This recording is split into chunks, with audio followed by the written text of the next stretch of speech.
Toxic masculinity has now been is now a term and a concept in the world of psychology, and it has everything to do with, if I'll rephrase and simplify, to do with the traditional roles, attitudes, responsibilities, and perception of who a male person is supposed to be, or what is supposed to be done for them, what they cannot do, and all that appertains to just being a male person in the traditional society. Okay, yeah. So where does this toxic masculinity stem from? So the toxicity comes in the area and line where now roles are changing, situations are changing, perceptions also need to change, but there are still some stuckness, especially when it benefits the other person by reducing their responsibility or even their roles. Then you make use of them like weapon, that I'm supposed to be made for food, brought for water, all those kind of things. And the only thing that I need is you to adore me and come and do everything possible for me as a man. And when you get off the line, I am permitted to be violent in the name of disciplining.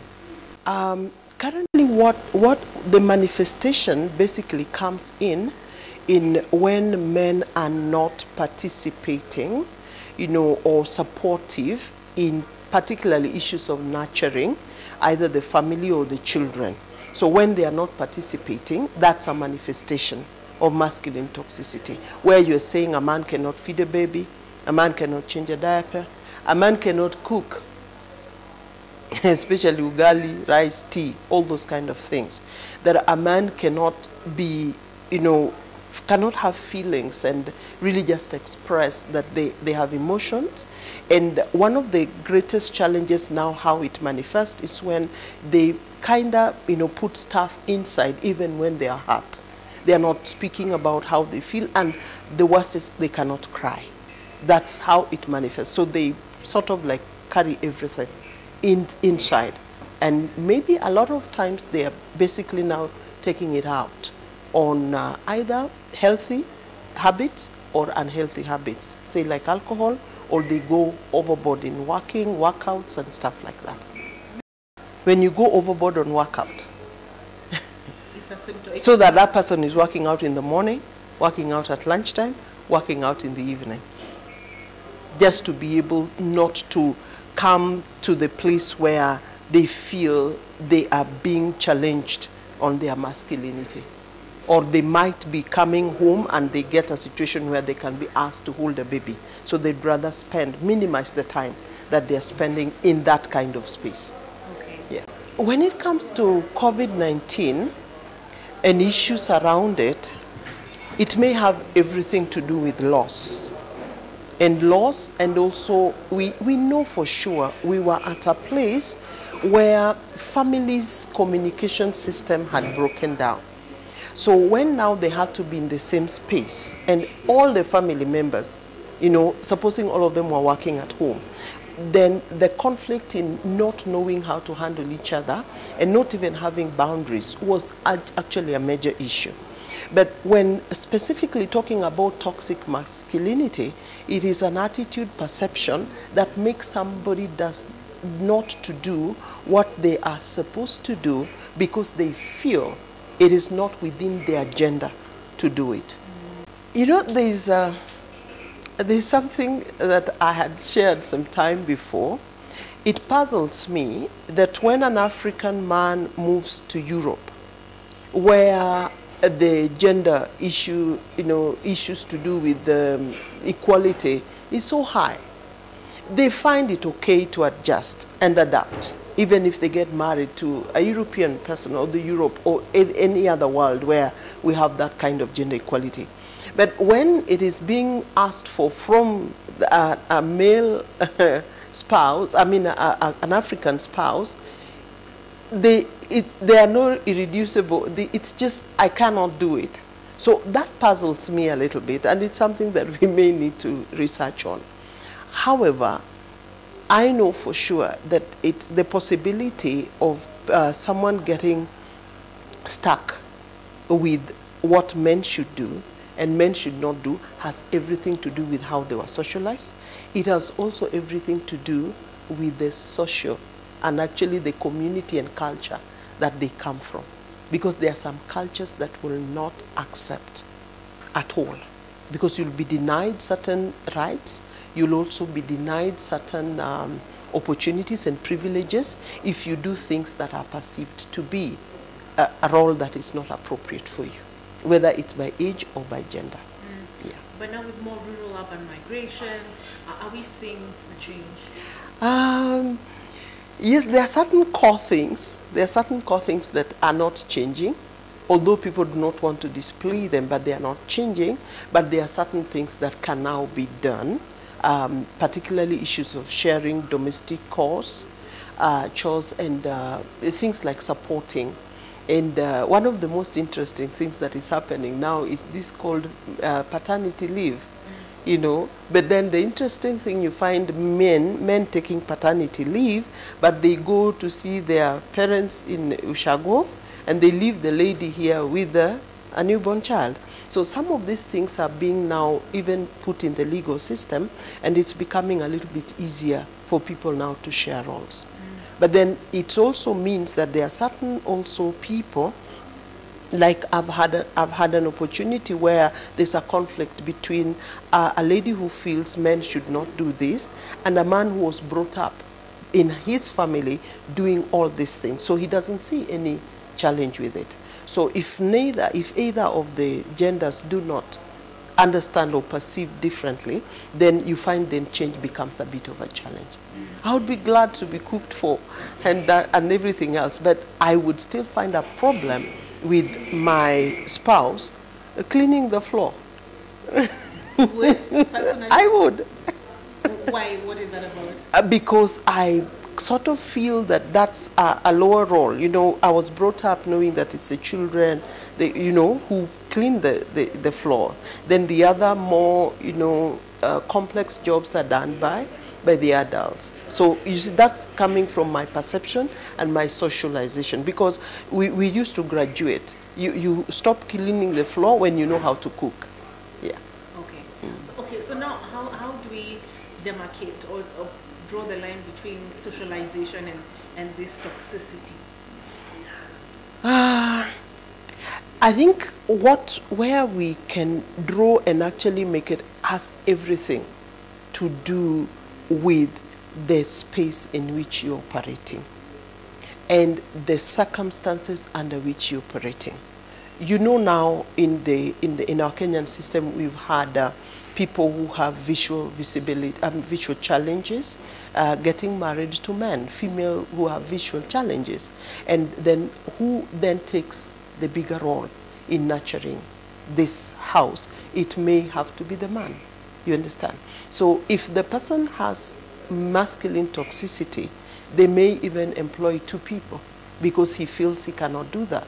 But if they now begin to start, because it has everything to do with how do you best function in a supportive way that makes your relationship or your life or your function in a place extremely, manageable, but also giving people an easy time.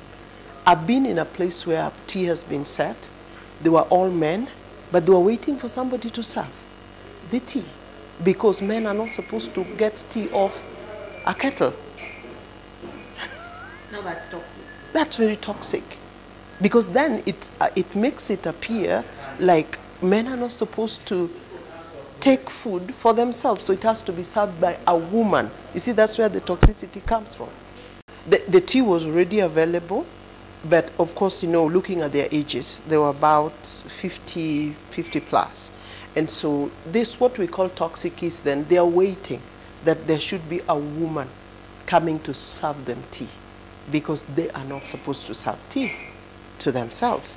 So you see, that's where the toxicity comes in, because you're basically looking at the serving of tea, which means putting food for yourself to be able to take for your own personal nutrition.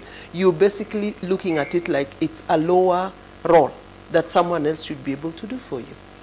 And one of the interesting things that I've also seen is, even when a lady has enough money maybe to take you out, and the man says, if it's not my money, we are not going to do that, because I'm the one who is supposed to be taking care of you. The other interesting one has to do with, you're the one who has a better house, maybe a bigger house, because perhaps of the economic status, but toxic masculinity, which is extremely traditional, a man is not allowed to move into the lady's house. So you'd rather rent out that house and move to where he's able to afford.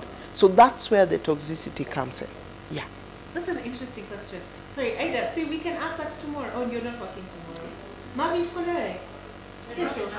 yes, you can ask that question. Would you move in, as a man, would you move into a woman's house? Yes. I think it's an interesting question. And even bigger, better. Yeah. No, it's a very interesting. Don't you get box for for social media. For social media. Yeah. Okay. So now, of course, people would ask, if there is toxic masculinity, is there such a thing as toxic femininity? Yeah. In fact, the toxic femininity is basically, again, the opposite. And you find it's a bit more appreciative and can actually be pushed onto the male, because a lot of women who may be able to use that kind of perception and attitude would take it like, there's a bit of what I would call it a legal way in which you can do, because I've moved from my home, I've joined you, and I'm the one who is supposed to be taken care of. And I've had this term that you came to my home and you actually purported to be able to take care of me and everything else. So what is mine, but what is yours is ours. So that kind of perception then means that we have a system where the female then is not contributing significantly, but the burden, especially of the major expenditures and anything else, is left to the man, even when my economic situation could allow me to support. So remember, we are going back to functioning in a supportive way for the relationship to be much better. Okay. So how can we change how we socialize our children to avoid the toxic femininity, toxic masculinity traits? A lot of people, particularly, my joy of issues of children, because it's a passion that I have. Children will always be role modeled too. So even if you say stuff and you don't model it for them, they are not going to pick it. So if we are to socialize children to get out of knowing that they can be supportive, that there could be certain things that are extremely, biologically, physically, could be, there's a gender, differentiation, but that they need to know that everyone can do something, especially if it means supporting someone in a relationship. So modeling is the ideal way to go for children, and as you socialize them, so that they will learn that everyone needs to support someone, and especially when it is within your ability. Yeah. Thank you. Yeah. That is everything.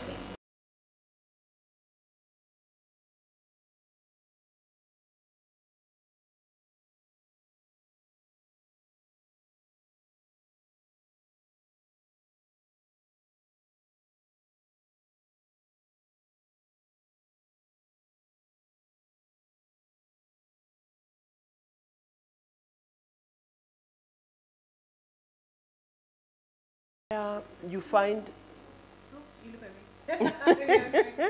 where you find high achievers, especially of the female high achievers, it has, okay. When you find the female high achievers and they achieve all that they can and even more before they get into a stable relationship, then the issue has more to do with the male persons, because they feel you're settled, you're stable, But then it's also on the female part of it, because there is a sense, when you achieve, there is a sense of stability. And there is a sense where the other person might be required to adapt to you more than you adapting to them. And yet remember, the gender role responsibility requires the lady to more or less adapt, much more than the male adapting. Yeah. And let me ask you, And the reality is that this is a gender issue. When a woman makes achievements and they get to have certain things beyond the expectation, psychologically we settle. Women settle. And then they almost set a pattern of how to do their stuff and how to work out their issues.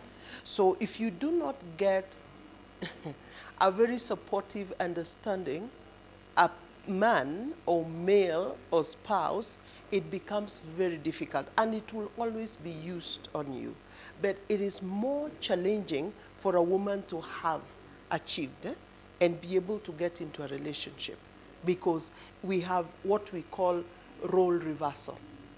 Yeah, and yet you're supposed to be the one to nurture, you're the one supposed to be, if there are babies to come, you're the one to carry, and then all kind of stuff. So it is an issue of physiological, psychological, mental issues, because we tend to settle.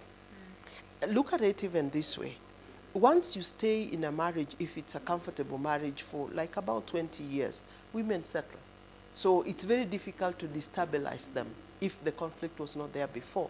So whether you do stuff that you do, they will settle, because they've already, established themselves.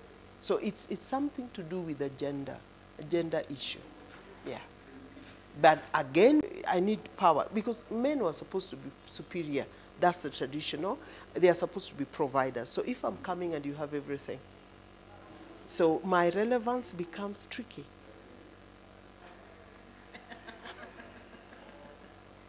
interesting.